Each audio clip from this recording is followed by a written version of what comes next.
Assalamualaikum warahmatullahi wabarakatuh. Alhamdulillahirabbil alamin. Allazi anzalal Qur'an hudal linnas wa bayyinatin minal huda wal furqan. Asyhadu an la ilaha illallah wa la syarikalah wa asyhadu anna Muhammadan abduhu wa rasuluh. Allahumma shalli ala Muhammad wa ala ali Muhammad. Amma ba'd. A'udzu billahi minasyaitonir rajim. Bismillahirrahmanirrahim. Yas'alunaka 'anil khamri wal maisir qul fihima itsmun kabir wa manafi'u linnas wa itsmuhuma akbaru min naf'ihima wa yas'alunaka maza yunfikun qulil afwa kadzalika yubayyinullahu lakumul ayat la'allakum tatafakkarun fid dunya wal akhirah wa yas'alunaka 'anil yatama qul islahul lahum khair wa in tukhalituhum fa ikhwanukum wallahu ya'lamul mufsida minal muslih walau sa'allah la'anatakum innallaha azizun hakim. Mereka bertanya kepadamu tentang khamar dan juga judi. Katakanlah pada keduanya itu terdapat dosa besar dan beberapa manfaat bagi manusia. Tetapi dosa keduanya lebih besar daripada manfaatnya. Dan mereka bertanya kepadamu apa yang mereka nafkahkan. Katakanlah yang lebih dari keperluan. Demikianlah Allah menerangkan ayat-ayatnya kepada kalian supaya kalian berpikir tentang dunia dan akhirat. Dan mereka bertanya kepadamu tentang anak yatim. Katakanlah mengurus urusan mereka secara patut adalah baik. Dan jika kalian bergaul dengan mereka, maka mereka adalah saudara kalian. Dan Allah mengetahui siapa yang membuat kerusakan dari yang mengadakan perbaikan. Dan jikalau Allah menghendaki, niscaya Dia dapat mendatangkan kesulitan kepada kalian. Sesungguhnya Allah Maha Perkasa lagi Maha Bijaksana. Bapak Ibu rahimakumullah, panjang sekali. Sebenarnya ini ayat 219 ini bisa satu pembahasan, satu pertemuan, ya. Sehingga tulisannya halus-halus, ini tulisan 9 atau 10. Bagi bapak-bapak menyakitkan matanya dan ibu-ibu. Ayat ini khusus 219 Al-Baqarah. Di dalam buletin ada sebab turunnya. Satu riwayat lagi bahwa ayat ini turun berkenaan tentang khamar dan judi. Tentang khamar dan judi. Yaitu di mana Umar bin Khattab, Muaz bin Jabal, siapa Muaz? Duta besar yang diutus oleh Rasul ke Yaman. Muaz bin Jabal, kemudian beberapa orang Ansor. Mereka mendatangi Rasulullah lalu berkata kepada Rasulullah, beritahulah kami tentang hukum arak dan juga bagaimana tentang hukum judi. Itu pertanyaan Umar, Muaz bin Jabal dan beberapa orang Ansor. Kenapa arak itu bisa merusak akal, melenyapkan akal, sedangkan judi menghabiskan harta benda. Kalau arak, akal bisa rusak. Kalau judi, harta bisa lenyap. Maka turunlah surah Al-Baqarah ayat 219. Yas'alunaka anil khamri wal maisir. Mereka bertanya kepadamu tentang khamar dan judi. Turun karena ada pertanyaan, turun karena ada peristiwa. Bapak Ibu rahimakumullah, perlu diketahui bahwa ayat tentang judi itu, tentang khamar, 3 kali turun. Jadi tidak sekaligus. Tidak sekaligus. Tahapan ayat tentang khamar, tentang arak, tentang narkoba, narkotika kalau sekarang, karena sudah diprediksi, kata Umar, nanti setelah kehidupan kami ini sekarang, kata Umar bin Khattab, istilah dari khamar itu akan banyak turunannya. Setelah khamar ini akan banyak penamaannya. Ternyata sekarang sudah hampir mencapai penamaan khamar itu, sudah hampir mencapai ratusan nama sekarang. Termasuk yang ngelem itu juga, itu lebih, kenapa orang suka ngelem? Karena playnya itu lebih cepat. Lebih cepat. Nah, akal hilang. Konsentrasi hilang. Pikiran kacau. Maka setelah surah Al-Baqarah 219, ketika disampaikan bahwa kul fihima ismun kabirun wa nafi'u linnas wa ismuhuma akbar min naf'ihima. Pada keduanya itu terdapat dosa besar dan beberapa manfaat bagi manusia, tetapi dosa keduanya lebih besar daripada manfaatnya. Manfaatnya ada. Khamar, narkotika, arak itu ada manfaatnya. Tapi dosanya lebih besar. Orang Malayan, ya, itu ada alkohol. Ya, supaya menghilangkan rasa sakit dalam kadar bisa ditolerir, boleh. Ya. Apa-apa dulu di Sune bara ciga si bara lamo. Natakana. 2 minggu. Adonan sebulan, adonan 2 minggu, adonan 3 minggu. Coba kalau di Sune anak kini. Di Sune kini siang lah main sepak bola. Jadi teknologi. Dalam kadar yang tidak berlebihan. Itu ada manfaatnya. Bapak Ibu rahimakumullah. Ahmad meriwayatkan Abu Hurairah, dia berkata ketika Rasulullah tiba di Madinah, orang-orang sudah biasa meminum khamar, meminum arak, bermain judi. Nah, kemudian mereka bertanya tentang hukum keduanya. Maka turunlah surah Al-Baqarah ayat 219.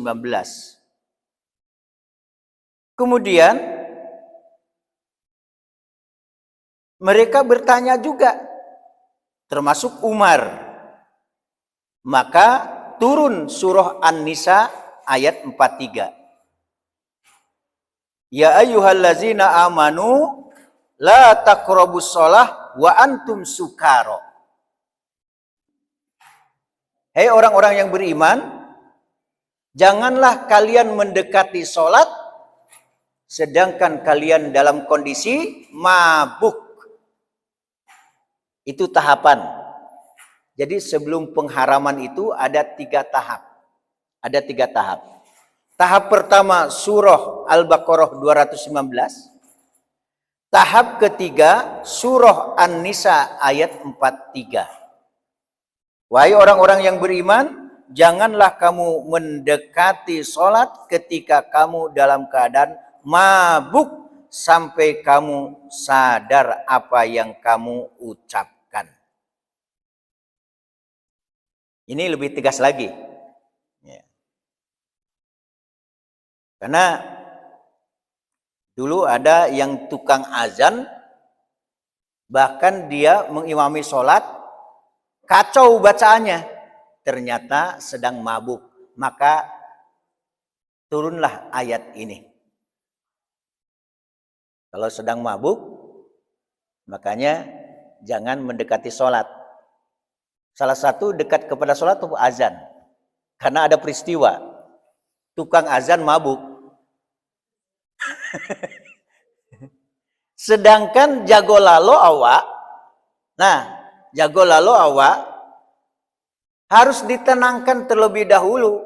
Jangan langsung ke tempat wudhu, ke kamar mandi, kemudian sholat. Ini bisa ngantuk. Makanya Rasulullah itu, kalau bangun tidur baca-bacaan, kemudian tenangkan, baru pergi ke tempat wudhu, baru laksanakan sholat. Jadi jangan langsung. Sedangkan bangun tidur saja, jangan langsung. Harus ditenangkan dulu. Apalagi meminum minuman atau khamar. Nah, setelah turun, maka turun pula ayat ini lebih tegas lagi. Surah Al-Maidah ayat 90 dan 91. Jadi runut turunnya pengharaman khamar, arak itu 3 tahap. Pertama surah Al-Baqarah 219. Kemudian surah An-Nisa ayat 43. Kemudian tahap yang ketiga penegasan tentang pengharaman. Yaitu Al-Maidah ayat 90 dan 91. Yang innamal khamru wal maisir. Nah yang itu. Wahai orang-orang yang beriman, sesungguhnya minuman keras, berjudi, berkurban untuk berhala, mengundi nasib dengan anak panah adalah perbuatan keji dan termasuk perbuatan setan. Maka jauhilah perbuatan-perbuatan itu agar kamu beruntung.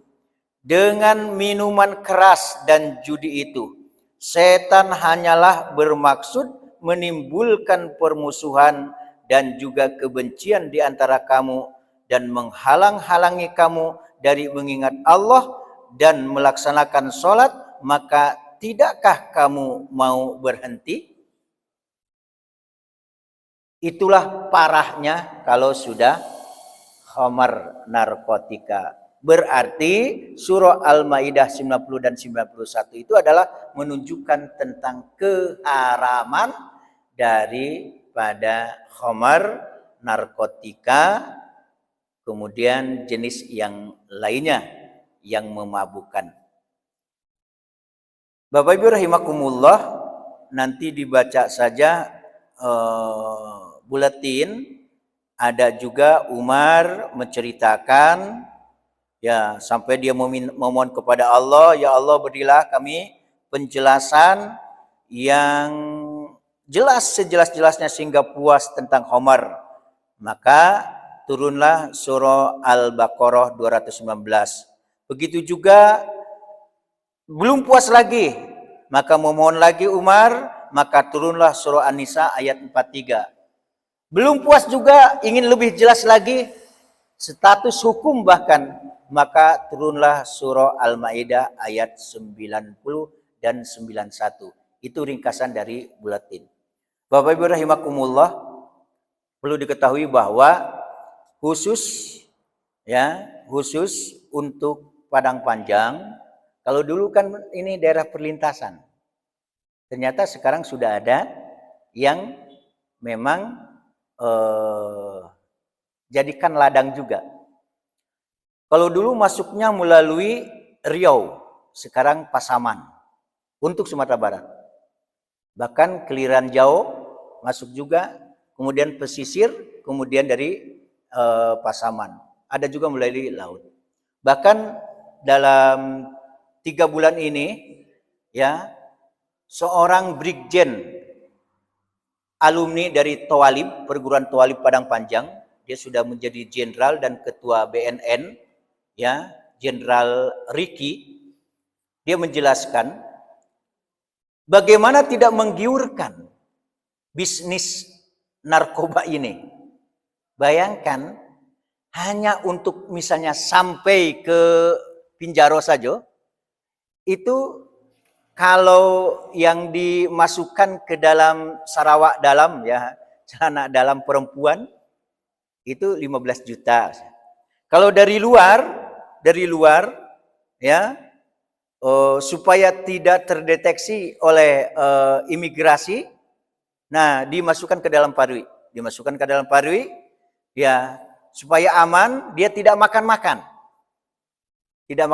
Coba bayangkan, dia menahan. Itu bisa seharian, bisa semalaman, bisa 2 hari, bisa 2 malam. Sampai misalnya di bandara, nanti turun di suatu tempat, dia keluarkan. Ya, sudah aman, kemudian sudah bertemu dengan seseorang yang sudah dijanjikan. Nah, ketika dia selamat dengan sekian banyak kapsul misalnya di dalam perut, bisa dikeluarkan, maka itu upahnya itu 150 juta. Kalau dalam sebulan misalnya, ya, sebulan bisa 4 kali misalnya. Berapa seorang perempuan menghasilkan uang? Coba bayangkan. Betapa tidak. Tentu mereka ya berulang-ulang masalah ini. Itulah, itu ada ilmunya. Ditahan dulu, udah makan, kemudian siap malah dake tu makan, keluar juga. Ya, kalau bertanya kepada saya belum mencoba. Ya. Tapi dapat informasi gitu, tentu itu diteliti. Bapak Ibu rahimakumullah, khamr itu sangat bahaya. Bahkan ada ulama Irak berpendapat bahwa khamr adalah minuman yang memabukkan, yang membuat ia terbuat dari anggur. Ada juga yang mengatakan seperti itu. Sebenarnya jenis-jenis khamr ini sangat banyak, tapi tidak mungkin disampaikan di sini. Khamr itu haram. Kenapa? Karena bendanya itu sendiri, ya, baik sedikit atau banyak. Sedangkan semua minuman yang memabukkan itu juga dikatakan oleh Rasulullah adalah haram. Jadi setiap minuman yang memabukkan itu adalah haram. Hurrimat al-khamr. Itu dari Rasulullah SAW kata-kata. Bahkan kullu muskirin khamrun wa kullu khamrin haramun. Setiap benda yang memabukkan adalah khamr dan setiap khamr itu adalah haram. Ma askaro kathiruhu faqaliluhu haram. Ya, benda yang kalau banyak memabukkan itu adalah haram, dikonsumsi, sedikit pun tetap haram dikonsumsi. Ma askaro kasiruhu faqalilu haram. Benda yang kalau banyak memabukkan haram dikonsumsi, meskipun juga hanya sedikit. Itu berdasarkan hadis riwayat Imam Ahmad, Nasai, dan Ibnu Majah. Bahkan ada dalam hadis riwayat Ahmad bahwa khamr adalah minuman yang terbuat dari dua pohon ini, yaitu pohon kurma dan juga anggur. Ada riwayat, ada lagi banyak sekali. Bahkan kullu syarabin askara fahuwa haram. Setiap minuman yang memabukkan adalah haram. Ya, sekarang banyak juga tuak ya, ada juga. Ya. Ada juga kalau tape ya, ada fermentasi itu kan? Ya, kemudian ada juga yang di pohon ada juga ya. Nah, itu banyak cara ya untuk menjadikan, makanya kata Umar wajar. Ya, nanti di akhir zaman itu semakin banyak ya, semakin banyak. Apa saja di dalam tafsir yang lain saya baca, nanti kan tinggal dibaca juga yang dibuletin. Bahayanya apa? Satu bahaya khamr itu adalah untuk kesehatan. Jaleh saja tuh. Ya, membahayakan kesehatan. Yang kedua, bahaya terhadap fungsi akal. Lihatlah. Orang yang sudah mengkonsumsi khamr, narkotika, itu akalnya sudah tidak betul lagi. Iya. Kemudian harta. Bisa habis harta kita karena ketagihan. Apalagi keturunan juga bisa membahayakan keturunan. Kemudian hubungan sosial, kerukunan juga bisa terancam. Banyak bahaya daripada khamr. Ya. Moral, akhlak, perangai luar biasa. Kita pernah dulu ditugaskan di Ahmad Muhtar. Masih awal-awal saya di Yarsi ngajar. Kita ditugaskan di Ahmad Muhtar. Ya. Waduh, luar biasa. Menghadapi orang yang kena narkotika ini berat, kacau. Ya, suami istri pening, betul pening. Bahkan dari khamr ini bisa kejahatan yang lain diperbuat. Bisa zina, bisa mencuri, bisa membunuh dari khamr. Dari khamr. Makanya sangat membahayakan. Wajar akhirnya Allah tegaskan nanti di dalam surah Al-Maidah ayat 90 dan 91. Inilah tentang pengharaman khamr. Bapak Ibu rahimakumullah, sudah jam 6. Ya. Alunleh. Kemudian ayat selanjutnya. Wa yas'alunaka maza yunfikuna kulil afwa. Sebenarnya ayat ini untuk minggu depan bagusnya. Ya, untuk minggu depan. Ya, tidak apa-apa. Ini untuk minggu depan meskipun buletinnya sekarang, kalau tidak terbawa berarti lupa. Kalau lupa berarti tidak takana. Jadi karena perbedaan pembahasan, ya beda pembahasan, maka untuk surah Al-Baqarah 220 ya. Bisa nanti kalau misalnya request sama Bu Era nanti dibuat khusus satu ini supaya tulisannya gadang, kasar. Nah, bisa juga. Nah, karena ini pembahasan yang berbeda.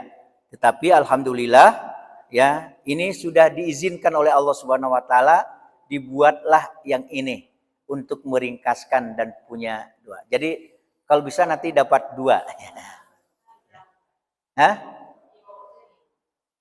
Di bawah insyaallah ya. Karena ini pembahasan berbeda. Dan kita akan meringkaskan tentang khamr, ya, tentang khamr. Demikian, mudah-mudahan apa yang disampaikan ini bermanfaat.